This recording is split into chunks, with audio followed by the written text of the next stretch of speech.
24,700 കോടി രൂപക്ക് Reliance group future ഗ്രൂപ്പിനെ ബൈ ഔട്ട് ചെയ്തിരിക്കുകയാണ്. ഈ ഒരു വാർത്ത നിങ്ങൾ പലപ്പോഴായിട്ട് വായിച്ചിട്ടുണ്ടാകും, കുറേയധികം ഡിസ്കഷൻസ് കഴിഞ്ഞിട്ടുമുണ്ടാകും. എന്നാൽ ഇതിൻ്റെ ഒരു മാഗ്നിറ്റ്യൂഡ് എത്ര പേർക്ക് മനസ്സിലാകുന്നുണ്ട് എന്ന് എനിക്കറിയില്ല. സംഭവം എന്താണ്? ഇതിനെ രണ്ട് പേഴ്സ്പെക്റ്റീവിൽ നമ്മൾ മനസ്സിലാക്കേണ്ടതുണ്ട്. ഒന്ന്, ഫ്യൂച്ചർ ഗ്രൂപ്പിന്റെ ലെഗസിയാണ്. ഫ്യൂച്ചർ ഗ്രൂപ്പ് എന്ന് പറയുമ്പോൾ ഏതോ ഒരു ബിസിനസ് ഗ്രൂപ്പ് എന്നോ അല്ലെങ്കിൽ എല്ലാവർക്കും അറിയുന്നത് ബിഗ് ബസാർ റൺ ചെയ്യുന്ന കമ്പനി എന്നോ പാൻഡലൂൺസ് റൺ ചെയ്യുന്ന കമ്പനി എന്നായിരിക്കും. അങ്ങനെ ചെറിയ തോതിൽ മനസ്സിലാക്കേണ്ട കമ്പനിയല്ല. ആ ഒരു അത്ര വലിയ കമ്പനിയുടെ ആ ഒരു ബിസിനസ് സ്ട്രക്ചറും അതിന്റെ ഒരു മാഗ്നിറ്റ്യൂഡും ഞാൻ നേരത്തെ പറഞ്ഞതുപോലെ ഫ്യൂച്ചർ ഗ്രൂപ്പിന്റെ ലെഗസിയും മനസ്സിലാക്കേണ്ടതുണ്ട്. ഇന്ത്യയിൽ ഓർഗനൈസ്ഡ് റീറ്റെയിൽ എന്ന ഈ ഒരു സെഗ്മെന്റിനെ ഉണ്ടാക്കിയെടുത്ത് വളർത്തിക്കൊണ്ടുവന്നതാണ് ഫ്യൂച്ചർ ഗ്രൂപ്പും അതിന്റെ ഫൗണ്ടർ ആയിട്ടുള്ള കിഷോർ ബിയാനിയും. അതുപോലെ രണ്ടാമത്തെ ആസ്പെക്ട് നമ്മൾ മനസ്സിലാക്കേണ്ടത്, ഈ ഒരു ഫ്യൂച്ചർ ഗ്രൂപ്പിനെ ഇത്ര വലിയ ലെഗസിയുള്ള ഇത്ര മാഗ്നിറ്റ്യൂഡ് ഉള്ള ഫ്യൂച്ചർ ഗ്രൂപ്പിനെ അക്വയർ ചെയ്തിരിക്കുന്നത് റിലയൻസ് ഗ്രൂപ്പാണ്. റിലയൻസ് ഗ്രൂപ്പ് നമുക്ക് ഓൾറെഡി അറിയുന്ന കാര്യമാണ്. പല മേഖലകളിലേക്ക് അതിശക്തമായിട്ട് ഗ്രോ ചെയ്തുകൊണ്ടിരിക്കുകയാണ്. അപ്പോൾ റീറ്റെയിൽ സെഗ്മെന്റിൽ അവർ എക്സ്പെക്ട് ചെയ്തതിനേക്കാൾ വലിയൊരു ബൂസ്റ്റ് ആണ് ഈ ഒരു ഡീലിലൂടെ റിലയൻസിനും കിട്ടാൻ പോകുന്നത്. അപ്പോൾ തീർച്ചയായിട്ടും ഈ ഒരു ഡീലിനെ ജസ്റ്റ് അനദർ ബിസിനസ് ഡീലായിട്ട് നമ്മൾ കാണാൻ പാടുള്ളതല്ല, വിശദമായിട്ട് പഠിക്കേണ്ടതുണ്ട്, മനസ്സിലാക്കേണ്ടതുണ്ട്. മുന്നിലേക്ക് പോകുമ്പോൾ എന്താണ് എക്സ്പെക്ട് ചെയ്യേണ്ടതെന്ന് ഒരു വ്യക്തമായ ധാരണ ഉണ്ടാകേണ്ടതുണ്ട്. എന്നാൽ ഇതെല്ലാം ഉണ്ടാകണമെങ്കിൽ ഏറ്റവും ബേസിക് ആയിട്ട് ഞാൻ ആദ്യം പറഞ്ഞതുപോലെ പലർക്കും ഫ്യൂച്ചർ ഗ്രൂപ്പിനെ തന്നെ അറിയില്ല. അപ്പോൾ ഇന്നത്തെ വീഡിയോയിൽ നമ്മൾ ചെയ്യാൻ പോകുന്നത് ഈ ഒരു ഡീലിനെ ഡീക്ലട്ടർ ചെയ്യാൻ പോവുകയാണ്. അതിനു വേണ്ടിയിട്ട് ഏറ്റവും ആദ്യം ആരാണ് കിഷോർ ബിയാനി എന്ന് നമ്മൾ മനസ്സിലാക്കുന്നു. അതിനുശേഷം എന്താണ് ഫ്യൂച്ചർ ഗ്രൂപ്പ് എന്നും അതിന്റെ ബിസിനസ് സ്ട്രക്ചറും നമ്മൾ മനസ്സിലാക്കുന്നുണ്ട്. കാരണം പറയുകയാണെങ്കിൽ സ്റ്റോക്ക് മാർക്കറ്റിൽ തന്നെ നോക്കുകയാണെങ്കിൽ 5 ലിസ്റ്റഡ് കമ്പനീസ് ആണ് ഫ്യൂച്ചർ ഗ്രൂപ്പിന്റെ കീഴിൽ തന്നെ ഉള്ളത്. അപ്പോൾ അതിന്റെ ഒരു ബിസിനസ് സ്ട്രക്ചർ നമ്മൾ മനസ്സിലാക്കുന്നുണ്ട്. അതിനുശേഷം എന്തുകൊണ്ടാണ് ഇങ്ങനെ ഒരു ഡീലിലേക്ക് ഫ്യൂച്ചർ ഗ്രൂപ്പ് ഫോഴ്സ് ചെയ്യപ്പെട്ടത്, എന്ത് മോശാവസ്ഥയിലാണ് ഫ്യൂച്ചർ ഗ്രൂപ്പ് ചെന്ന് എത്തിപ്പെട്ടത്, അത് എന്തുകൊണ്ടാണ് എത്തിപ്പെട്ടത്, അത് നമ്മൾ ഡിസ്കസ് ചെയ്യുന്നുണ്ട്. അതിനുശേഷം ഈ ഒരു ഡീൽ എക്സാക്ട്ലി എന്താണെന്ന് നമ്മൾ ഡിസ്കസ് ചെയ്യുന്നുണ്ട്. ഏറ്റവും അവസാനമായിട്ട് മുന്നിലേക്ക് പോകുമ്പോൾ ഫ്യൂച്ചർ ഗ്രൂപ്പിനും അതുപോലെ തന്നെ റിലയൻസ് ഗ്രൂപ്പിനും എന്താണ് സംഭവിക്കാൻ പോവുക അതും നമ്മൾ ഡിസ്കസ് ചെയ്യുന്നുണ്ട്. അപ്പോൾ എപ്പോഴത്തെ പോലെയും ഇതെല്ലാം വിശദമായി തന്നെ മനസ്സിലാക്കാനായിട്ട് വീഡിയോ മുഴുവനായും ശ്രദ്ധിച്ച് തന്നെ കാണുക. The name is Shariq Shamsuddin. Welcome to another video.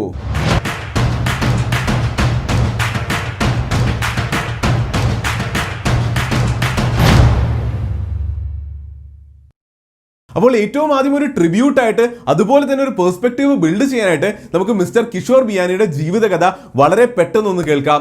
അദ്ദേഹത്തിന്റെ ഫാമിലി ബേസിക്കലി വരുന്നത് രാജസ്ഥാനിൽ നിന്നാണ്. ഇൻട്രസ്റ്റിംഗ് ആയിട്ടുള്ള കാര്യം, അദ്ദേഹത്തിന്റെ ഗ്രാൻഡ് ഫാദറിന് ഒരു ടെക്സ്റ്റൈൽ ഷോപ്പ് ഉണ്ടായിരുന്നു മുംബൈയില്. അപ്പോൾ നമ്മൾ നോക്കുകയാണെങ്കിൽ ഗ്രാൻഡ് ഫാദറിന് ടെക്സ്റ്റൈൽ ഷോപ്പ് ഉണ്ടായിരുന്നു. കിഷോർ ബിയാനിയും കരിയർ സ്റ്റാർട്ട് ചെയ്യുന്നത്, ഫസ്റ്റ് ബിസിനസ് സ്റ്റാർട്ട് ചെയ്യുന്നത് ഒരു ടെക്സ്റ്റൈൽ ഷോപ്പ് അല്ലെങ്കിൽ ഒരു ടെക്സ്റ്റൈൽ റിലേറ്റഡ് ബിസിനസ്സിലൂടെ തന്നെയായിരുന്നു. അപ്പോൾ അങ്ങനെ ചെറിയ കിഷോർ ബിയാനി ജനിച്ച് വളരുന്നത് മുംബൈയിൽ തന്നെയാണ്. സ്കൂളിൽ പോകാനും കോളേജിൽ പോകാനും വ്യക്തമായി കാര്യങ്ങൾ പഠിക്കാനും ഒന്നും വലിയ താല്പര്യം ഉണ്ടായിരുന്നില്ല. അങ്ങനെ പഠനമെല്ലാം എങ്ങനെയെങ്കിലും തട്ടിക്കൂട്ടി തീർത്തതിന് ശേഷം ഫാമിലി ബിസിനസ് ആയിട്ടുള്ള ക്ലോത്ത് ട്രേഡിങ്ങിലേക്ക് ജോയിൻ ചെയ്തു. എന്നാൽ ആ ഒരു ബിസിനസ്സിൽ ജോയിൻ ചെയ്തപ്പോൾ ആ ഒരു ഫാമിലി ആ ബിസിനസ് റൺ ചെയ്യുന്ന ആ ഒരു കൺവെൻഷനലായ രീതിയോട് കിഷോർ ബിയാനിക്ക് യാതൊരുവിധ താല്പര്യവും ഉണ്ടായിരുന്നില്ല. അപ്പോൾ അതിൽ താല്പര്യമില്ലാത്തത് കൊണ്ട് ഫ്രസ്ട്രേറ്റഡ് ആയിട്ട് കിഷോർ ബിയാനി ഫാമിലി ബിസിനസ്സിൽ നിന്ന് പുറത്തിറങ്ങുകയാണ്. അങ്ങനെ 1983 സ്വന്തമായിട്ടൊരു ബിസിനസ് ലോഞ്ച് ചെയ്യുകയായിരുന്നു. ഫാമിലി അന്ന് മെയിൻലി ചെയ്തുകൊണ്ടിരുന്നത് ഫേബ്രിക്കിന്റെ ട്രേഡിംഗ് ആയിരുന്നു. അപ്പോൾ കിഷോർ ബിയാനി വിചാരിച്ചു അതേ ഫേബ്രിക് മാനുഫാക്ചർ ചെയ്താൽ എങ്ങനെ ഉണ്ടാകുമെന്ന്. അങ്ങനെ ഫേബ്രിക് തുണി മാനുഫാക്ചർ ചെയ്തുകൊണ്ട് ഗാർമെന്റ് മാനുഫാക്ചറേഴ്സിന് കൊടുക്കുന്ന ബിസിനസ് കിഷോർ ബിയാനി 1983 സ്റ്റാർട്ട് ചെയ്യുകയാണ്. അങ്ങനെ ഫേബ്രിക് മാനുഫാക്ചറിംഗിന്റെ ബിസിനസ് നല്ല രീതിയിൽ തന്നെ മുന്നിലേക്ക് പോകുമ്പോൾ ഒരു സ്പെഷ്യലൈസേഷൻ ചെയ്തു. അതായത് ട്രൗസർ പാൻസിന്റെ മാനുഫാക്ചറിംഗിലേക്കുള്ള അങ്ങനെ സ്പെഷ്യലൈസ്ഡ് ആയിട്ടുള്ള ഫേബ്രിക്കിന്റെ ഡെവലപ്മെന്റിലേക്ക് അദ്ദേഹം കടന്നു. അങ്ങനെ ആ ഒരു ഫേബ്രിക്കും വളരെ നല്ല രീതിയിൽ പല റീറ്റെയിൽ സ്റ്റോർസിലേക്കും അതുപോലെ മറ്റ് ഗാർമെന്റ് മാനുഫാക്ചറേഴ്സിലേക്കും കൊടുക്കാൻ തുടങ്ങി. അങ്ങനെ കാര്യങ്ങൾ വളരെ നല്ല രീതിയിൽ തന്നെ മുന്നിലേക്ക് പോയിക്കൊണ്ടിരിക്കുമ്പോഴാണ് ഒരു പോയിന്റിൽ അദ്ദേഹത്തിന് തോന്നുന്നത് സ്വന്തമായി ഫാബ്രിക് എന്തായാലും ഡെവലപ്പ് ചെയ്യുന്നുണ്ട്, അത് മറ്റ് റീറ്റെയിൽ സ്റ്റോർസിലേക്കും കൊടുക്കുന്നുണ്ട്. അങ്ങനെയാണെങ്കിൽ എന്തുകൊണ്ട് സ്വന്തമായിട്ടുള്ളൊരു റീറ്റെയിൽ സ്റ്റോർ തുടങ്ങിക്കൂടാ? ആ ഒരു ചിന്തയിൽ നിന്നാണ് വളരെയധികം മനോഹരമായിട്ടൊരു വലിയ ടേണിംഗ് പോയിന്റ് എന്ന നിലയിൽ പാൻഡലൂൺസിന്റെ ഫസ്റ്റ് സ്റ്റോർ അദ്ദേഹം സ്റ്റാർട്ട് ചെയ്യുന്നത്. എനിക്ക് ഉറപ്പുണ്ട് നിങ്ങൾക്ക് എല്ലാവർക്കും പാൻഡലൂൺസ് എന്ന് ഇന്ന് അറിയപ്പെടുന്ന ആ ഒരു മൾട്ടി ബ്രാൻഡഡ് ആയിട്ടുള്ള അതിമനോഹരമായിട്ടുള്ള retail chain, textile retail chain അറിയാമെന്ന് വിശ്വസിക്കുന്നു. അതിന്റെ സ്റ്റാർട്ടിംഗ് ഇത്ര അധികം ഹംബിൾ ആയിരുന്നു എന്ന് നമ്മൾ മനസ്സിലാക്കേണ്ടതുണ്ട്. അങ്ങനെ സ്വന്തമായിട്ടുള്ള ഫസ്റ്റ് റീറ്റെയിൽ ഔട്ട്ലെറ്റ് ലോഞ്ച് ചെയ്യുകയാണ്. അത് നന്നായി പെർഫോം ചെയ്യുകയാണ്. അങ്ങനെ പയ്യെ റീറ്റെയിൽ ഔട്ട്ലെറ്റ്സിൽ ഗ്രോ ചെയ്യാൻ തുടങ്ങുകയാണ്. എഗെയിൻ അവിടെ ഒരു വളരെ നല്ല രീതിയിലുള്ള ഗ്രോത്ത് കിട്ടാനായിട്ട് ഒരു ഫ്രാഞ്ചൈസിംഗ് മോഡലും അദ്ദേഹം ഓപ്റ്റ് ചെയ്യുകയാണ്. പിന്നീട് അദ്ദേഹം കൂടുതൽ ശ്രദ്ധ കൊടുത്തത് ഫാബ്രിക് ഡെവലപ്മെന്റിനേക്കാൾ കൂടുതൽ ഈ റീറ്റെയിൽ മേഖല പാന്റലൂൺസിന്റെ ഡെവലപ്മെന്റിലേക്കാണ്. അതിനുശേഷം നമ്മൾ ശ്രദ്ധിക്കുകയാണെങ്കിൽ അദ്ദേഹത്തിന്റെ ആ ഒരു വളരെ വലിയ വിഷൻ നമുക്ക് കാണാൻ പറ്റും. 1997 കൊൽക്കത്തയിലെ പല വെസ്റ്റേൺ കൺട്രീസിലെ വലിയ വലിയ റീറ്റെയിൽ ചെയിൻസിൽ നിന്നും ഇൻഫ്ലുവൻസ്ഡ് ആയിക്കൊണ്ട് തന്നെ ഇന്ത്യയിൽ അതുവരെ കാണാത്ത രീതിയിൽ ഒരു വളരെ വലിയ ഒരു ഹൈപ്പർ മാർക്കറ്റ് പോലെയുള്ള ഒരു ടെക്സ്റ്റൈല് പാന്റലൂൺസിന്റെ തന്നെ ഒരു വളരെ വലിയ ഷോറൂം ലോഞ്ച് ചെയ്യുകയായിരുന്നു. ഇത് ശരിക്കും ഇന്ത്യൻ റീറ്റെയിൽ സ്പേസിലെ ഒരു വിപ്ലവകരമായിട്ടുള്ള മൂവ് ആയിരുന്നു. അതിനുശേഷം ഇങ്ങോട്ട് പാന്റലൂൺസ് മാത്രമല്ല മൾട്ടിപ്പിൾ ബ്രാൻഡ്സ് അതുപോലെ വളരെ വലിയ സ്കെയിലിൽ ഓപ്പറേറ്റ് ചെയ്യുന്നതിലൂടെയാണ് ഞാൻ ആദ്യം പറഞ്ഞതുപോലെ കിഷോർ ബിയാനി ഇന്ത്യയിലെ ഓർഗനൈസ്ഡ് റീറ്റെയിൽ സ്പേസിന്റെ ഫാദറായി മാറിയത്. പിന്നീട് നമുക്ക് കാണാൻ പറ്റുക അടുത്ത ഒരു മേജർ ലൈഫ് ടേണിംഗ് ഇവന്റ് സംഭവിക്കുന്നത് 2001 അന്നാണ് അദ്ദേഹം ബിഗ് ബസാർ ലോഞ്ച് ചെയ്യുന്നത്. ബിഗ് ബസാർ നിങ്ങൾക്ക് എല്ലാവർക്കും തന്നെ അറിയുമെന്ന് വിശ്വസിക്കുന്നു. ഇന്ന് ഇന്ത്യയിൽ നിയർലി 300ഓളം ബ്രാഞ്ചുകളാണ് ബിഗ് ബസാറിനുള്ളത്. അത്ര വലിയ സ്കെയിലില് അത്ര വലിയ രീതിയിലാണ് ബിഗ് ബസാർ ഇന്നും ഓപ്പറേറ്റ് ചെയ്തുകൊണ്ടിരിക്കുന്നത്. ബിഗ് ബസാറിന്റെ ഡെവലപ്മെന്റിന് ശേഷം അതിലൂടെ തന്നെ മൾട്ടിപ്പിൾ കമ്പനീസ് ഉണ്ടാക്കാനും മൾട്ടിപ്പിൾ പ്രൊഡക്ട്സ് ചെയ്യാനും അവിടെ പ്രൈവറ്റ് ലേബൽ സ്വന്തമായിട്ടുള്ള ബ്രാൻഡ് ചെയ്ത പ്രൊഡക്ട്സ് അതിലൂടെ വിൽക്കാനും ഒക്കെ തുടങ്ങിയപ്പോൾ 2000 മുതൽ 2010 വരെ വളരെ നല്ല രീതിയിൽ ഫ്യൂച്ചർ ഗ്രൂപ്പ് ഡൈവേഴ്സിഫൈ ആകുന്നത് നമുക്ക് കാണാൻ പറ്റി. ആ ഒരു ഡൈവേഴ്സിഫിക്കേഷനും ഗ്രൂപ്പിന്റെ സ്ട്രക്ചറും മുന്നിലേക്ക് പോകുമ്പോൾ കുറച്ച് കഴിഞ്ഞിട്ട് നമുക്ക് ഡിസ്കസ് ചെയ്യാം. അതിനിടയിൽ പ്രശ്നങ്ങൾ ശരിക്കും സ്റ്റാർട്ട് ചെയ്യുന്നത് 2008 നമുക്കറിയുന്നതാണ്. 2008 ഗ്ലോബൽ റിസഷൻ വന്നത്. അതിനെപ്പറ്റി നിങ്ങൾക്ക് അറിയില്ലെങ്കിൽ വിശദമായ വീഡിയോ നമ്മൾ ചെയ്തിട്ടുണ്ട്. അതിന്റെ ലിങ്ക് ഞാനിവിടെ കൊടുക്കുന്നുണ്ട്.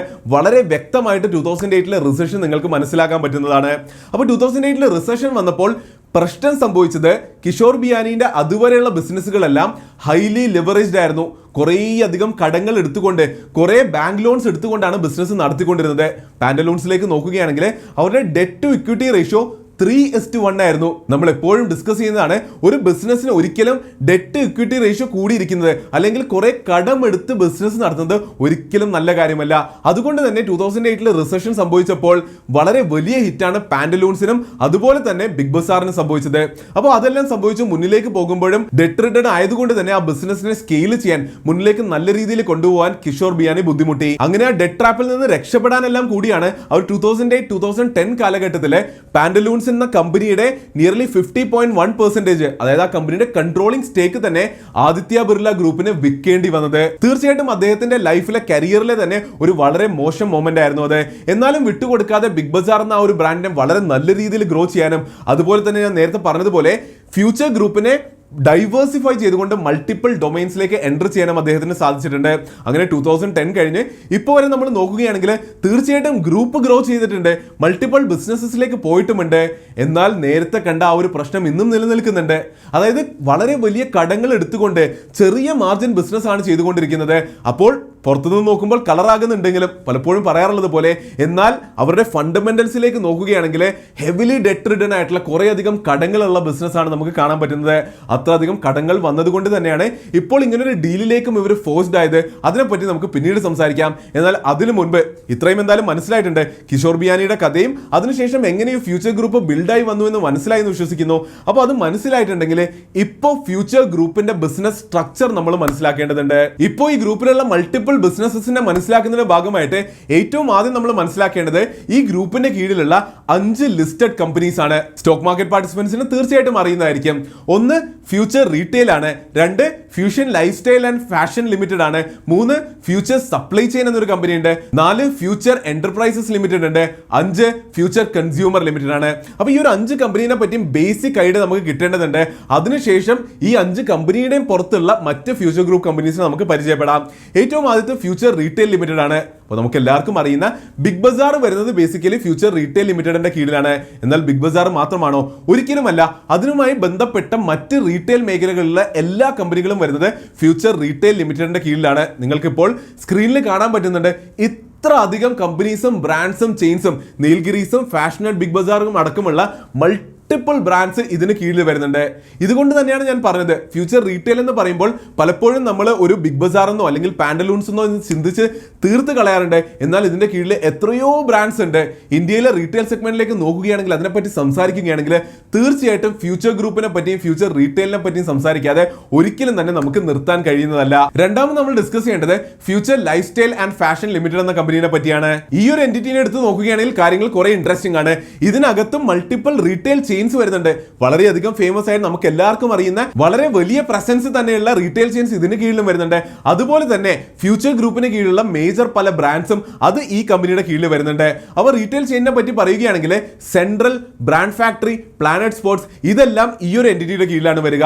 ഇനി ബ്രാൻഡ്സിനെ പറ്റി സംസാരിക്കുകയാണെങ്കിൽ Indigo Nation, Skullers, John Miller, Buffalo, അതുപോലെ മൾട്ടിപ്പിൾ കുറേ അധികം ഈവൻ സിലിയോ പോലുള്ള വലിയ വലിയ ഇന്റർനാഷണൽ ബ്രാൻഡ്സ് പോലും ഇന്ത്യയിൽ ഓപ്പറേറ്റ് ചെയ്യുന്നത് അത് ഈ ഒരു എൻറ്റിറ്റിയാണ്. അപ്പോൾ തീർച്ചയായിട്ടും FLFലും വളരെയധികം ഇമ്പോർട്ടന്റ് ആയിട്ടുള്ള ഫ്യൂച്ചർ ഗ്രൂപ്പ് എൻറ്റിറ്റി തന്നെയാണ്. മൂന്നാമത് ഡിസ്കസ് ചെയ്യേണ്ട listed entity future consumers limited ആണ്. ഇതൊരു വളരെ ഇൻട്രസ്റ്റിംഗ് ആയിട്ടുള്ള കമ്പനിയാണ്. അത് നമുക്ക് കാണാൻ പറ്റുന്നുണ്ട് ഇത്ര അധികം റീറ്റെയിൽ ഔട്ട്ലെറ്റ്സ് ഫ്യൂച്ചർ ഗ്രൂപ്പിനുണ്ട്. അത് ബിഗ് ബസാർ എന്നുള്ള ഒരു സൂപ്പർ മാർക്കറ്റ് ആണെങ്കിലും, അല്ലെങ്കിൽ ഫാഷനറ്റ് ബിഗ് ബസാർ എന്ന പോലെയുള്ള, അല്ലെങ്കിൽ സെൻട്രൽ പോലെയുള്ള ടെക്സ്റ്റൈൽ ഷോപ്സ്, ടെക്സ്റ്റൈൽ സ്റ്റോർസ് ആണെങ്കിലും മൾട്ടിപ്പിൾ ഡൊമൈൻസിലുള്ള റീറ്റെയിൽ ഔട്ട്ലെറ്റ്സ് ഫ്യൂച്ചർ ഗ്രൂപ്പിനുണ്ട്. അപ്പോൾ അവിടെ എല്ലാം സാധനങ്ങൾ വിൽക്കുമ്പോൾ ഫ്യൂച്ചർ ഗ്രൂപ്പ് ആലോചിച്ചു സ്വന്തമായി ബ്രാൻഡ്സ് ബിൽഡ് ചെയ്തുകൊണ്ട് പ്രൈവറ്റ് ലേബൽ ഗുഡ്സ് കൂടി വിറ്റുകൂടെ. ആ ഒരു ചിന്തയിൽ നിന്നാണ് ഫ്യൂച്ചർ കൺസ്യൂമർ ലിമിറ്റഡ് ഉണ്ടായിരിക്കുന്നത്. അതായത് നമുക്ക് പലതരത്തിലുള്ള FMCG കമ്പനീസും മറ്റ് ബ്രാൻഡഡ് ഗുഡ്സ് പ്രൊഡ്യൂസ് ചെയ്യുന്ന കമ്പനീസും അറിയുന്നതാണ്. അതുപോലെ തന്നെ ഇവരുടെ ഔട്ട്ലെറ്റ്സിലൂടെ വിൽക്കാനായിട്ട് ഇവർ തന്നെ പ്രൊഡ്യൂസ് ചെയ്യുന്ന, മാനുഫാക്ചർ ചെയ്യുന്ന പ്രൊഡക്ട്സിനെയാണ് ഫ്യൂച്ചർ കൺസ്യൂമർ ലിമിറ്റഡ് എന്ന കമ്പനിയുടെ കീഴിൽ വരുന്നത്. അടുത്തത് നമുക്ക് ഫ്യൂച്ചർ സപ്ലൈ ചെയിൻ ലിമിറ്റഡ് കമ്പനിയെ പറ്റി സംസാരിക്കാം. വളരെ വ്യക്തമായി മനസ്സിലാക്കുന്ന കാര്യമാണ്, ഇത്ര വലിയൊരു റീറ്റെയിൽ നെറ്റ്വർക്ക് ഉണ്ടാകുമ്പോൾ കുറേയധികം സാധനങ്ങൾ ട്രാൻസ്പോർട്ട് ചെയ്യേണ്ടി വരും. അപ്പോൾ അതെന്തിനാണ് പുറത്തു കൊടുക്കുന്നത്? അത് ഇൻഹൗസ് തന്നെ മാനേജ് ചെയ്യാനാണ് ഈ ഒരു കമ്പനി ഡെവലപ്പ് ചെയ്തത്. ഏറ്റവും അവസാനം നമ്മൾ ഡിസ്കസ് ചെയ്യുന്നത് ഫ്യൂച്ചർ എന്റർപ്രൈസ് ലിമിറ്റഡ് ആണ്. നമ്മൾ അദാനി ഡിസ്കസ് ചെയ്തപ്പോൾ അദാനി എന്റർപ്രൈസസിന്റെ കീഴിൽ ബാക്കിയുള്ള എല്ലാ ബിസിനസ്സുകളെയും എങ്ങനെയാണ് വെച്ചിട്ടുള്ളത്, അതുപോലെ തന്നെയാണ് ഫ്യൂച്ചർ ഗ്രൂപ്പിലെ മറ്റ് എല്ലാ ബിസിനസ്സുകളെയും ഈ ഒരു ഫ്യൂച്ചർ എന്റർപ്രൈസസ് ലിമിറ്റഡ് എന്ന FEL എന്ന കമ്പനിയുടെ കീഴിലാണ് വെച്ചിട്ടുള്ളത്. അപ്പോൾ ഇതിന്റെ കീഴിലേക്ക് നോക്കുകയാണെങ്കിൽ മൾട്ടിപ്പിൾ ആക്ടിവിറ്റീസ് ഉണ്ട്. ഇറ്റാലിയൻ ഇൻഷുറൻസ് ജയന്റ് ആയിട്ടുള്ള ജനറാലി ഗ്രൂപ്പുമായിട്ട് ടൈപ്പ് ചെയ്തുകൊണ്ട് ഇന്ത്യയിലെ ഫ്യൂച്ചർ ജനറാലി ഇൻഷുറൻസ് റൺ ചെയ്യുന്നത് അത് ഈ ഒരു കമ്പനിയാണ്. ഇതിന് കീഴിൽ തന്നെ നമുക്ക് ഫ്യൂച്ചർ മീഡിയ കാണാൻ പറ്റുന്നുണ്ട്. എന്താണ് ഫ്യൂച്ചർ മീഡിയ ചെയ്യുന്നത്? ഞാൻ നേരത്തെ പറഞ്ഞതുപോലെ തന്നെ ഇവർക്ക് ഇത്ര അധികം റീറ്റെയിൽ ഔട്ട്ലെറ്റ്സ് ഉണ്ട്. അപ്പോൾ അവിടെയെല്ലാം ബേസിക്കലി ബ്രാൻഡിങ് ആൻഡ് അഡ്വർടൈസ്മെന്റ് ചെയ്യാൻ പറ്റില്ലേ? അപ്പോൾ അതും ഇവർ പുറത്തെ കമ്പനിക്ക് കൊടുക്കാതെ ഇവരുടെ തന്നെ ഒരു അകത്തൊരു കമ്പനി ഉണ്ടായി അതിലൂടെയാണ് മാനേജ് ചെയ്യുന്നത്. അതാണ് ഫ്യൂച്ചർ മീഡിയ ചെയ്യുന്നത്. അതുപോലെ തന്നെ ഫ്യൂച്ചർ ക്യാപിറ്റൽ ഹോൾഡിംഗ്സ് എന്ന കമ്പനിയും അതും FELന്റെ കീഴിൽ തന്നെയാണ് വന്നിട്ടുണ്ടായിരുന്നത്. ഫ്യൂച്ചർ ക്യാപിറ്റൽ ഹോൾഡിംഗ്സിന്റെ കഥ വളരെയധികം ഇൻട്രസ്റ്റിംഗ് ആണ്. ഇപ്പോൾ അത് ഫ്യൂച്ചർ ഗ്രൂപ്പിന്റെ ഭാഗമല്ല, എന്നാലും അത് അറിഞ്ഞിരിക്കുന്നത് തീർച്ചയായിട്ടും ഇമ്പോർട്ടന്റ് തന്നെയാണ്. ഫ്യൂച്ചർ ക്യാപിറ്റൽ ഹോൾഡിംഗ്സ് ഫ്യൂച്ചർ ഗ്രൂപ്പിന്റെ NBFC വിങ് ആയിരുന്നു. അതായത് വെൽത്ത് മാനേജ്മെന്റ് റിലേറ്റഡ്, ലോൺ കൊടുക്കുന്ന റിലേറ്റഡ്, ഫിനാൻഷ്യൽ റിലേറ്റഡ് കുറെ കാര്യങ്ങൾ ചെയ്യുന്ന കമ്പനിയായിരുന്നു ഫ്യൂച്ചർ ക്യാപിറ്റൽ ഹോൾഡിംഗ്സ്. എന്നാൽ അവിടെ ഇൻട്രസ്റ്റിംഗ് ആയിട്ടുള്ള കാര്യം എന്താണെന്ന് വെച്ചാൽ 2011 ആയപ്പോൾ ആ കമ്പനിയുടെ പേര് മാറ്റി ക്യാപിറ്റൽ ഫസ്റ്റ് എന്നാക്കി. അതേ ക്യാപിറ്റൽ ഫസ്റ്റ് തന്നെയാണ് വളരെ നല്ല രീതിയിൽ ഒരു NBFC ആയിട്ട് ഗ്രോ ആയതും വളരെ റീസെന്റ് IDFC ബാങ്കുമായിട്ട് മേർജ് ആയിട്ട് IDFC ഫസ്റ്റ് എന്ന ബാങ്കുമായത്. നമ്മൾ മനസ്സിലാക്കേണ്ടതുണ്ട്, ഫ്യൂച്ചർ ഗ്രൂപ്പിൽ നിന്ന് വന്ന കമ്പനി തന്നെയാണ് ഇന്ന് IDFC ഫസ്റ്റ് ബാങ്ക് ആയിരിക്കുന്നത്. അപ്പോൾ തീർച്ചയായിട്ടും ഇത്രയും ഡിസ്കസ് ചെയ്തതിലൂടെ ഫ്യൂച്ചർ ഗ്രൂപ്പിന്റെ ആ ഒരു ബിസിനസ് സ്ട്രക്ചറും അതിനകത്തുള്ള മെമ്പേഴ്സും അവർ എന്ത് ചെയ്യുന്നു എന്നുള്ളതിന്റെ ഒരു ബേസിക് അണ്ടർസ്റ്റാൻഡിംഗ് കിട്ടി എന്ന് വിശ്വസിക്കുന്നു. ഞാൻ ആദ്യം പറഞ്ഞതുപോലെ വെറുതെ ഒരു ഫ്യൂച്ചർ ഗ്രൂപ്പ് എന്ന് പറയുമ്പോൾ ഇവിടെ തീരുന്നില്ല. അതിന് കീഴിൽ കുറേ അധികം ബിസിനസ്സസ് ഉണ്ട്. ഈ ഓരോ ബിസിനസ് ഞാൻ പറഞ്ഞു പോയി എന്നുള്ളൂ. ഇതിനെ കീഴിലേക്ക് നോക്കുകയാണെങ്കിൽ ഓരോ ബിസിനസിന്റെ കീഴിലും 15ഉം 20ഉം സബ്സിഡറീസ് ആണുള്ളത്. അത്ര അധികം വൈഡ് നെറ്റ്വർക്ക് ഉള്ള വലിയൊരു ഫുട് പ്രിന്റ് ഉള്ള കമ്പനി തന്നെയാണ് ഫ്യൂച്ചർ ഗ്രൂപ്പ്. അപ്പോൾ എന്തായാലും ഈ ഒരു ഗ്രൂപ്പിന്റെ കഥയും ഇതിന്റെ ഒരു സ്ട്രക്ചറും മനസ്സിലായ സ്ഥിതിക്ക് എന്തുകൊണ്ടാണ് ഇപ്പോൾ റിലയൻസിനെ ഇവരുടെ ബിസിനസ് വിൽക്കേണ്ടി വന്നത്, എന്തുകൊണ്ടാണ് ഈ ഒരു ഡീലിലേക്ക് ഇവർ ഫോഴ്സ്ഡ് ആയത്, അതിന്റെ റീസൺ എന്താണെന്ന് നമുക്ക് മനസ്സിലാക്കാം. അപ്പോൾ ഞാൻ നേരത്തെ പറഞ്ഞതുപോലെ തന്നെ കാര്യങ്ങൾ വളരെ വ്യക്തമാണ്. ഈ ബിസിനസ്സുകളെല്ലാം ചെറിയ മാർജിനുള്ള, എന്നാൽ നടത്താൻ വലിയ വർക്കിംഗ് ക്യാപിറ്റൽ വേണ്ട, ഇംപ്ലിമെന്റേഷൻ കോസ്റ്റ് വളരെയധികം കൂടുതൽ വേണ്ട ബിസിനസ്സുകളായിരുന്നു. അതുകൊണ്ട് തന്നെ ആദ്യകാലം മുതൽ വളരെ വലിയ ബാങ്ക് ലോണുകൾ എടുത്തുകൊണ്ട് തന്നെയാണ് ഈ ബിസിനസ്സുകൾ നടത്തിക്കൊണ്ടുപോയത്. അപ്പോൾ ഇത്രയും വലിയ ബിസിനസ്സുകൾ നടത്തിക്കൊണ്ട് പോകാനായിട്ട് പിന്നീടും കടം എടുത്തുകൂട്ടാൻ മാത്രമേ ഫ്യൂച്ചർ ഗ്രൂപ്പിന് കഴിഞ്ഞുള്ളൂ. കഴിഞ്ഞ ഇത്ര വർഷത്തേക്ക് നോക്കുകയാണെങ്കിൽ എപ്പോഴും അവരുടെ ഡെറ്റ് കൂടി വരികയാണ്. നമ്മൾ ഫണ്ടമെന്റൽ അനാലിസിസ് ചെയ്യുമ്പോൾ ഞാൻ എപ്പോഴും പറയുന്ന കാര്യമാണ്, ഡെറ്റിലേക്ക് വളരെ ശക്തമായി നമ്മൾ നോക്കേണ്ടതുണ്ട് എന്ന്. അപ്പോൾ ഡെറ്റ് എടുക്കാനായിട്ട് ഇവരെന്താണ് ചെയ്യുന്നത്? അദാനിയുടെ വീഡിയോ ചെയ്തപ്പോൾ ഒരു സുഹൃത്ത് കമന്റ് പോലും ചെയ്യുകയുണ്ടായി, പ്രൊമോട്ടർ ഹോൾഡിംഗ് കുറെ ഉണ്ട് എന്ന്. ഫ്യൂച്ചർ ഗ്രൂപ്പിലേക്ക് നോക്കുകയാണെങ്കിലും പ്രൊമോട്ടർ ഹോൾഡിംഗ് കാണാൻ പറ്റും.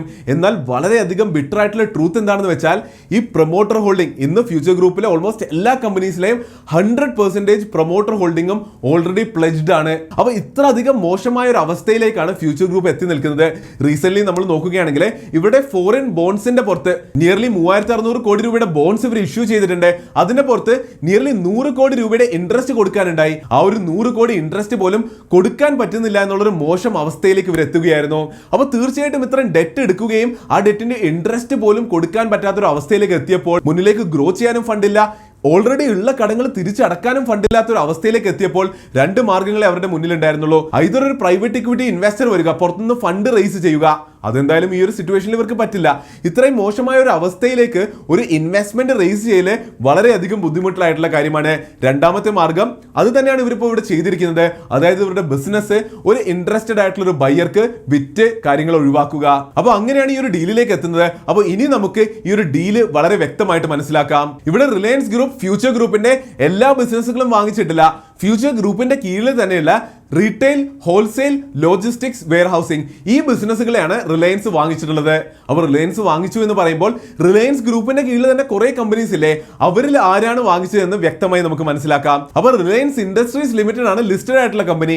അതിന്റെ സബ്സിഡറീസിലെ റീറ്റെയിൽ നോക്കുന്നത് റിലയൻസ് റീറ്റെയിൽ വെഞ്ചേഴ്സ് ലിമിറ്റഡ് എന്ന കമ്പനിയാണ്. എന്നാൽ അതിലേക്ക് കൂടി നമ്മൾ നോക്കുകയാണെങ്കിൽ Reliance retail ventures limited acquire ചെയ്യുന്നുണ്ട്. അതിനോടൊപ്പം തന്നെ Reliance retail and fashion life style limited എന്നൊരു കമ്പനി കൂടി എക്സിസ്റ്റ് ചെയ്യുന്നുണ്ട്. ഈ ഒരു ഡീലിലേക്ക് ആ ഒരു കമ്പനി കൂടി വാങ്ങുന്നുണ്ട് എന്ന് നമുക്ക് കാണാൻ പറ്റുന്നുണ്ട്. അപ്പോൾ അത് നിങ്ങളുടെ ഇൻഫർമേഷന് വേണ്ടി പറഞ്ഞതാണ്.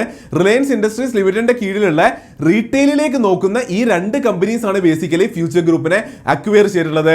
അപ്പോൾ 24,700 കോടി രൂപ കൊടുത്ത് ഞാൻ നേരത്തെ പറഞ്ഞതുപോലെ ഫ്യൂച്ചർ ഗ്രൂപ്പിലെ ആ സെലക്ടഡ് ബിസിനസ്സുകളെ മാത്രമാണ് Reliance group acquire buy out ചെയ്തിട്ടുള്ളത്. അപ്പോൾ ഈ ഒരു ഡീൽ ചെയ്യുന്നത് എങ്ങനെയാണെന്ന് വെച്ചാൽ ഫ്യൂച്ചർ എന്റർപ്രൈസസ് ലിമിറ്റഡ് നമ്മൾ നേരത്തെ ഡിസ്കസ് ചെയ്ത FEL എന്നുള്ള ആ ഒരു ബിസിനസിന്റെ കീഴിലേക്ക് ഫ്യൂച്ചർ ഗ്രൂപ്പിലെ എല്ലാ ബിസിനസ്സുകളെയും കൊണ്ടുവരും. അതിനെല്ലാം ഇതിന്റെ കീഴിലേക്ക് കൊണ്ടുവന്നതിന് ശേഷം ഇതിൽ ആവശ്യമുള്ള റിലയൻസ് ഗ്രൂപ്പിന് ആവശ്യമുള്ള ബിസിനസ്സുകൾ മാത്രം റിലയൻസ് ഗ്രൂപ്പിന് കൊടുക്കും. അപ്പോൾ ഫ്യൂച്ചർ ഗ്രൂപ്പിലെ റീറ്റെയിൽ മേഖലയിലെ എല്ലാ ബിസിനസ്സുകളെയും റിലയൻസ് റീറ്റെയിലിന് കൊടുക്കുന്നുണ്ട്. എന്നാൽ ഒരു എക്സെപ്ഷൻ അവിടെയുണ്ട്. അത് ഫർണിച്ചർ റീറ്റെയിലുള്ള ഹോം ടൗൺ എന്ന ബ്രാൻഡ് റൺ ചെയ്യുന്ന പ്രാക്സിസ് റീറ്റെയിൽ എന്നുള്ള വേറൊരു സബ്സിഡറി കൂടി ഫ്യൂച്ചർ ഗ്രൂപ്പിലുണ്ട്. ആ ഒരു കമ്പനി കിഷോർ ബിയാനി തന്നെ കണ്ടിന്യൂ ചെയ്യും റൺ ചെയ്യാൻ. ആ ഒരു ഫർണിച്ചർ റീറ്റെയിലുള്ള കമ്പനിനെ റിലയൻസ് ഗ്രൂപ്പിലേക്ക് കൊടുക്കുന്നില്ല. അതുപോലെ തന്നെ ഈ ഡീലിൽ നമുക്ക് കാണാൻ പറ്റുന്നത് ഞാൻ നേരത്തെ പറഞ്ഞതുപോലെ ഫ്യൂച്ചർ ഗ്രൂപ്പിന് കുറെ കടങ്ങളും ലയബിലിറ്റീസും ബാധ്യതകളും ഉണ്ട്. അപ്പോൾ ഈ ഒരു കമ്പനിനെ ഏറ്റെടുക്കുന്നതിലൂടെ റിലയൻസ് ആണ് മുന്നിലേക്ക് ഈ കടങ്ങളെല്ലാം അടച്ചു തീർക്കാൻ പോവുക. അതുപോലെ തന്നെ ഈ ഡീലിൽ വളരെയധികം ഇൻട്രസ്റ്റിംഗ് ആയിട്ടുള്ള ഒരു കാര്യം ശ്രദ്ധിക്കാൻ പറ്റുന്നത് അടുത്ത 3 അല്ല 5 അല്ല 10 അല്ല അടുത്ത 15 വർഷത്തേക്ക് കിഷോർ ബിയാനിനെയും അതുപോലെ തന്നെ കിഷോർ ബിയാനിന്റെ ഇമ്മീഡിയറ്റ് ആയിട്ടുള്ള ഫാമിലി മെമ്പേഴ്സിനെ എല്ലാം തന്നെ റീറ്റെയിൽ എന്ന മേഖലയിൽ ബിസിനസ് ചെയ്യുന്നതിലേക്ക് റിലയൻസ് വിലക്കിയിരിക്കുകയാണ്. ഒരു നോൺ കോമ്പീറ്റന്റ് ക്ലോസ് ഈ ഒരു മെർജർ ഡീലിൽ വെച്ചിട്ടുണ്ട്. കുറച്ചെങ്കിലും കിഷോർ ബിയാനി എന്ന ഈ ഒരു എംപയർ ബിൽഡ് ചെയ്ത ആ ഒരു മഹാനെ ചെറുതായിട്ടെങ്കിലും പേടിക്കുന്നു എന്ന് നമുക്ക് മനസ്സിലാക്കാൻ പറ്റുന്നുണ്ട്. അപ്പോൾ ഡീൽ എന്താണെന്ന് നിങ്ങൾക്ക് മനസ്സിലായിട്ടുണ്ട്. അപ്പോൾ ഏറ്റവും അവസാന ഭാഗത്തിലേക്ക് നമുക്ക് കടക്കാം. ഇതിലൂടെ അല്ലെങ്കിൽ മുന്നിലേക്ക് പോകുമ്പോൾ ഫ്യൂച്ചർ ഗ്രൂപ്പിന് എന്താണ് സംഭവിക്കുക, കിഷോർ ബിയാനി എന്തായിരിക്കും ചെയ്യുക, അതുപോലെ തന്നെ റിലയൻസിനെ നമ്മൾ പേടിക്കേണ്ടതുണ്ടോ, അതിനെപ്പറ്റി നമുക്ക് ഡിസ്കസ് ചെയ്യാം. അപ്പോൾ കിഷോർ ബിയാനി ഞാൻ പറഞ്ഞതുപോലെ ഒരു നോൺ കോമ്പീറ്റന്റ് ക്ലോസ് ഉണ്ട്. റീറ്റെയിൽ എന്ന മേഖലയിൽ ഇനി ബിസിനസ് ഒന്നും ചെയ്യാൻ പറ്റില്ല. പക്ഷെ അദ്ദേഹം റീറ്റെയിൽ എംപയർ ഉണ്ടാക്കി എന്നുള്ളതിനേക്കാൾ കൂടുതൽ അദ്ദേഹം ഒരു ഓൺട്രപ്രണർ ആണ്. ഇത്ര വലിയൊരു ബിസിനസ് ബിൽഡ് ചെയ്തിട്ടുണ്ടെങ്കിൽ തീർച്ചയായിട്ടും ലെവറേജ്ഡ് ആയിരുന്നു, പ്രശ്നങ്ങൾ ഉണ്ടായിരുന്നു. എന്നാലും അദ്ദേഹം വെറുതെ ഇരിക്കുമെന്ന് തോന്നുന്നില്ല. മുന്നിലേക്ക് പോകുമ്പോൾ അതിശക്തമായിട്ട് തന്നെ വലിയ വലിയ കാര്യങ്ങൾ അദ്ദേഹത്തിൽ നിന്ന് നമുക്ക് എക്സ്പെക്ട് ചെയ്യാൻ പറ്റുന്നതാണ്. ഇനി ഫ്യൂച്ചർ ഗ്രൂപ്പിന്റെ ഭാവിയെ പറ്റി സംസാരിക്കുകയാണെങ്കിൽ നമ്മൾ പറഞ്ഞു ഈ പറഞ്ഞ കുറച്ച് സ്പെസിഫിക് ബിസിനസ്സുകൾ മാത്രമേ റിലയൻസിലേക്ക് പോവുകയുള്ളൂ. ബാക്കി ബിസിനസ്സുകളെല്ലാം തീർച്ചയായിട്ടും ഫ്യൂച്ചർ ഗ്രൂപ്പിൽ തന്നെ കണ്ടിന്യൂ ചെയ്യും. എന്നാൽ അതിന്റെ സ്ട്രെങ്ത് എന്താണെന്നും എന്തൊക്കെ എങ്ങനെ ഡെവലപ്പ് ആകുന്നു എന്നുള്ളതും വെയിറ്റ് ചെയ്ത് തന്നെ നമുക്ക് വാച്ച് ചെയ്യേണ്ടി വരും. തീർച്ചയായിട്ടും ഞാൻ അപ്ഡേറ്റ് ചെയ്യുന്നതാണ്. ഇനി റിലയൻസിന്റെ കാര്യം പറയുകയാണെങ്കിൽ നമ്മൾ നോക്കുകയാണെങ്കിൽ റിലയൻസ് പല മേഖലകളിലേക്ക് അതിശക്തമായി ഗ്രോ ചെയ്തുകൊണ്ടിരിക്കുകയാണ്. തീർച്ചയായിട്ടും അവരുടെ ലെഗസി ബിസിനസ് ആയിട്ടുള്ള ഓയിൽ റിലേറ്റഡ് ആയിട്ടുള്ള അവരുടെ പഴയ ബിസിനസ്സിലെ ഫോക്കസ് ചെറുതായിട്ട് കുറയുന്നുണ്ട്. എന്നാൽ ഇപ്പോഴും അതിശക്തമായ ഒരു ക്യാഷ് കൗ ആണ് അത് റിലയൻസ് ഇൻഡസ്ട്രീസിന്. എന്നാൽ മുന്നിലേക്ക് നോക്കുമ്പോൾ റീറ്റെയിലേക്കും കൺസ്യൂമർ സ്പേസിലേക്കും അതുപോലെ ടെലികോമിലേക്കുമാണ് വളരെ ശക്തമായിട്ട് റിലയൻസ് ഫോക്കസ് ചെയ്യുന്നത് എന്ന് നമുക്ക് മനസ്സിലാകുന്നുണ്ട്. അപ്പോൾ റിലയൻസ് റീറ്റെയിൽ നമ്മൾ എപ്പോഴും ഡിസ്കസ് ചെയ്യുന്ന കാര്യമാണ്. റിലയൻസ് ഗ്രൂപ്പിന് മുന്നിലേക്ക് പോകുമ്പോൾ ഹൈലി ബുള്ളിഷ് ആയിട്ടുള്ള ഒരു സെഗ്മെന്റ് ആണ്. അപ്പോൾ ആ ഒരു സെഗ്മെന്റിലെ റിലയൻസ് പോലും എക്സ്പെക്ട് ചെയ്യുന്നതിനേക്കാൾ കൂടുതലുള്ള ഒരു ഗ്രോത്ത് ആണ് വെറും ഒരു സ്നാപ്പ് ഓഫ് എ ഫിംഗറിനിടയിൽ റിലയൻസിന് കിട്ടിയിരിക്കുന്നത്. അവരുടെ ആ ഒരു റീറ്റെയിൽ പ്രസൻസ് ഈ ഒരു അക്വിസിഷൻ കഴിഞ്ഞപ്പോൾ എത്രയോ ടൈംസ് ഗ്രോ ചെയ്തിരിക്കുകയാണ്. അവരുടെ റവന്യൂ എത്രയോ ടൈംസ് ഗ്രോ ചെയ്തിരിക്കുകയാണ്. തീർച്ചയായിട്ടും കുറച്ച് ബ്ലീഡ് ചെയ്യുന്ന ഡെറ്റ് റിട്ടേൺ ആയിട്ടുള്ള ബിസിനസ് ആണ് കിട്ടിയിരിക്കുന്നത്. എന്നാൽ ഇവരുടെ ബിസിനസ് ഗ്രോ ചെയ്യുന്നതിന് വേണ്ടിയിട്ട് വളരെയധികം ഹെൽപ്ഫുൾ ആകും. കാരണം റീറ്റെയിൽ സ്പേസ് മാത്രമല്ല, ഞാൻ നേരത്തെ പറഞ്ഞതുപോലെ ലോജിസ്റ്റിക്സ് ആണെങ്കിലും വെയർ ഹൗസിംഗ് ആണെങ്കിലും സപ്ലൈ ചെയിൻ മാനേജ്മെന്റ് ആണെങ്കിലും വെണ്ടർ മാനേജ്മെന്റ് ആണെങ്കിലും എല്ലാം വളരെയധികം ഈസിലി ഒരു പാൻ ഇന്ത്യ സ്കെയിലാണ് റിലയൻസ് റീറ്റെയിലിന് വളരെ പെട്ടെന്ന് കിട്ടിയിരിക്കുന്നത്. അതുപോലെ തന്നെ നമുക്ക് അറിയുന്നതാണ് ജിയോ മാർട്ടിന്റെ പുറത്ത് റിലയൻസ് എത്രമാത്രം ബുള്ളിഷ് ആണ്, അതിനെ എത്രമാത്രം അഗ്രസീവ്ലി ആണ് ഗ്രോ ചെയ്തുകൊണ്ടിരിക്കുന്നതെന്ന്. അപ്പോൾ അതിന്റെ ഗ്രോത്തിനും തീർച്ചയായിട്ടും ബിഗ് ബസാറിന്റെ പ്രസൻസും അതിന്റെ സപ്ലൈ ചെയിന്റെ പ്രസൻസും എല്ലാം കുറേയധികം ഹെൽപ്പ് ചെയ്യുന്നതാണ്. അപ്പോൾ ഇവിടെ പേടിക്കേണ്ട കാര്യം എപ്പോഴും നമ്മൾ റിലയൻസിന്റെ കേസിൽ പേടിക്കുന്നത് പോലെ തന്നെ മുന്നിലേക്ക് പോകുമ്പോൾ ഒരു മോണോപോളി ആയി മാറുമോ എന്നുള്ളത്. കാരണം ഇപ്പോൾ നമ്മൾ നോക്കുകയാണെങ്കിൽ അൺഡൗട്ടഡ്ലി ഇന്ത്യയിലെ ഏറ്റവും വലിയ റീറ്റെയിൽ പ്ലെയർ ആയി മാറിയിരിക്കുകയാണ് റിലയൻസ് ഗ്രൂപ്പ്. അടുത്ത ലെവലിൽ നമുക്ക് കാണാൻ പറ്റുന്നത് ഡിമാർട്ട് ഉണ്ട്, അതുപോലെ തന്നെ ടാറ്റയുടെ മൾട്ടിപ്പിൾ ചെയിൻസ് ഉണ്ട്. എന്നാൽ ഇപ്പോഴത്തെ സ്കെയിലിൽ തന്നെ റിലയൻസ് എത്രയോ മുകളിലാണ്. അപ്പോൾ ഒരു മോണോപോളി എന്ന നിലയിൽ വളർന്നു വരുന്ന റിലയൻസിനെ പേടിക്കേണ്ടതുണ്ടോ, മുന്നിലേക്ക് പോകുമ്പോൾ എന്താണ് സംഭവിക്കുക എന്നുള്ളത് അതും വെയിറ്റ് ചെയ്ത് തന്നെ വാച്ച് ചെയ്യേണ്ടിയിരിക്കുന്നു. എന്നാലും മുകേഷ് അംബാനിയാണ്, റിലയൻസ് ഗ്രൂപ്പാണ് വലിയ വലിയ കാര്യങ്ങൾ തീർച്ചയായിട്ടും ചെയ്യുന്നത് തന്നെയായിരിക്കും. അപ്പോൾ എന്നാലും ഇന്നത്തെ വീഡിയോയിൽ ഇത്രയൊക്കെ തന്നെയാണ് ഡിസ്കസ് ചെയ്യാനുള്ളത്. ഇതിലൂടെ ഈ ഒരു ഡീല് മനസ്സിലാക്കുന്നതിനേക്കാൾ കൂടുതൽ ഫ്യൂച്ചർ ഗ്രൂപ്പിനെ പറ്റിയും കിഷോർ ബിയാനിയെ പറ്റിയും ആ ഒരു കഥയും അത് നിങ്ങൾ എൻജോയ് ചെയ്തു എന്ന് ഞാൻ വിശ്വസിക്കുന്നു. വീഡിയോ ഇഷ്ടപ്പെട്ടെങ്കിൽ തീർച്ചയായിട്ടും ലൈക്ക് ചെയ്ത് സപ്പോർട്ട് ചെയ്യുക. എന്ത് തന്നെ പറയാനുണ്ടെങ്കിലും കമന്റ് ചെയ്ത് അറിയിക്കുക. വീഡിയോ മാക്സിമം ആൾക്കാരിലേക്ക് ഷെയർ ചെയ്ത് എത്തിച്ചു കൊടുക്കുക. വീഡിയോ കണ്ടതിന് വളരെയധികം നന്ദിയുണ്ട്. അടുത്ത വീഡിയോയിൽ കാണുന്നതുവരെ നന്ദി, നമസ്കാരം.